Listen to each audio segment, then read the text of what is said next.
विभाग व बच्चों लेकर आ गई हूँ मैं। 4 नंबर क्वेश्चन है, किन्हीं 3 प्रश्नों का उत्तर संक्षेप में लिखिए। 3 का लिखना है, 2 मार्क्स करके हैं। 3 का आंसर देना है 2 नंबर करके, तो 6 नंबर के होते हैं।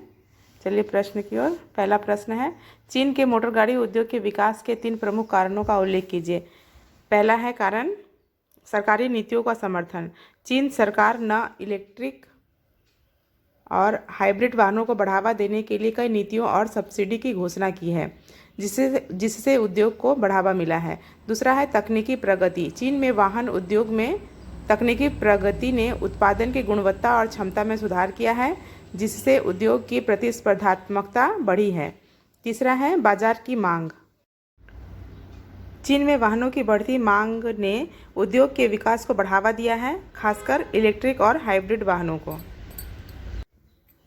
बी है सड़क यातायात के 3 लाभों का वर्णन कीजिए। पहला है आंसर है सुविधा और लचीलापन। सड़क यातायात आपको अपने गंतव्य तक पहुंचने के लिए सुविधा और लचीलापन प्रदान करता है।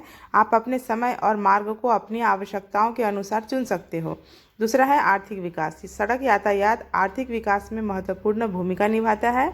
यह व्यापार और वाणिज्य को बढ़ावा देते हैं, जिससे आर्थिक विकास होता है। तीसरा है सामाजिक संपर्क। सड़क यातायात सामाजिक संपर्क को बढ़ावा देता है। यह लोगों को अपने परिवार, मित्रों और समुदाय के साथ जुड़ने का अवसर भी प्रदान करता है।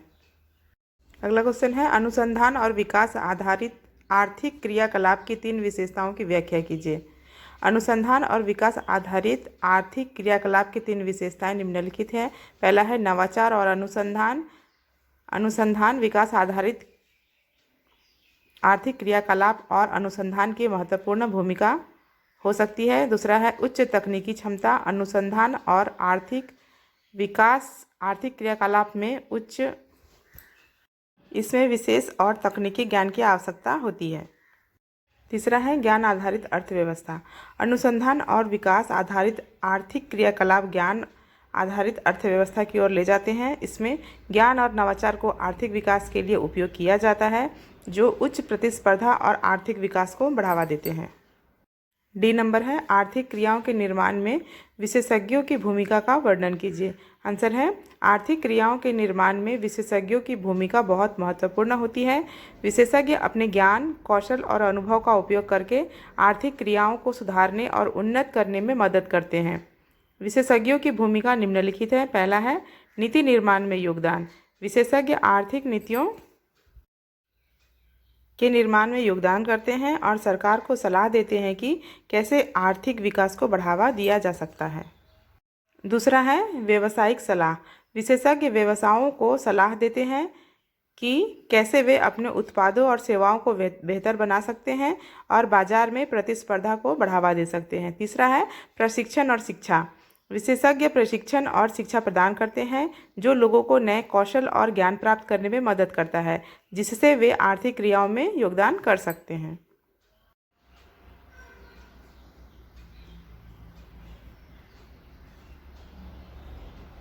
पांचवा नंबर प्रश्न है, किन्हीं 3 का संक्षिप्त उत्तर देना है हमें। चलिए प्रश्न पढ़ते हैं।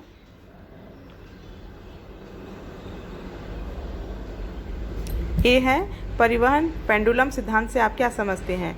आंसर है परिवहन पेंडुलम सिद्धांत यह बताता है कि लोग अपने निवास स्थान और कार्यस्थल के बीच यात्रा करने के लिए एक निश्चित दूरी और समय तक सीमित रहते हैं। यह सिद्धांत यह भी बताता है कि लोग अपने यात्रा के समय और दूरी को कम करने के लिए अपने निवास स्थान और कार्यस्थल के बीच एक संतुलन बनाने का प्रयास करते हैं। बी है एक कारण के साथ कागज उद्योग में 2 महत्वपूर्ण देशों का उल्लेख कीजिए। आंसर है कागज उद्योग में 2 महत्वपूर्ण देश हैं। पहला है चीन। चीन दुनिया का सबसे बड़ा कागज उत्पादक देश है, जो अपने विशाल बाजार और उत्पादन क्षमता के कारण प्रचलित है। दूसरा है संयुक्त राज्य अमेरिका। संयुक्त राज्य अमेरिका दुनिया का दूसरा सबसे बड़ा कागज उत्पादक देश है, जो अपने उन्नत प्रौद्योगिकी और विशाल बाजार के कारण प्रचलित है। सी है समुद्री मत्स्य क्षेत्र क्या है, उदाहरण दीजिए। आंसर है समुद्री मत्स्य क्षेत्र एक ऐसा क्षेत्र है जहां समुद्री मछलियों का पालन पोषण और उनकी खेती की जाती है। यह क्षेत्र समुद्र तटों और द्वीपों के आसपास स्थित होता है। उदाहरण है, पहला है नॉर्वे का मत्स्य क्षेत्र। नॉर्वे का मत्स्य क्षेत्र दुनिया के सबसे बड़े मत्स्य क्षेत्रों में से एक है, जहां सैल्मन, मैकेरल और हैरिंग जैसी मछलियों का पालन पोषण किया जाता है। दूसरा है जापान का मत्स्य क्षेत्र। जापान का मत्स्य क्षेत्र भी दुनिया के सबसे बड़े मत्स्य क्षेत्रों में से एक है, जहां ट्यूना, सार्डिन और मैकेरल जैसी मछलियों का पालन पोषण किया जाता है।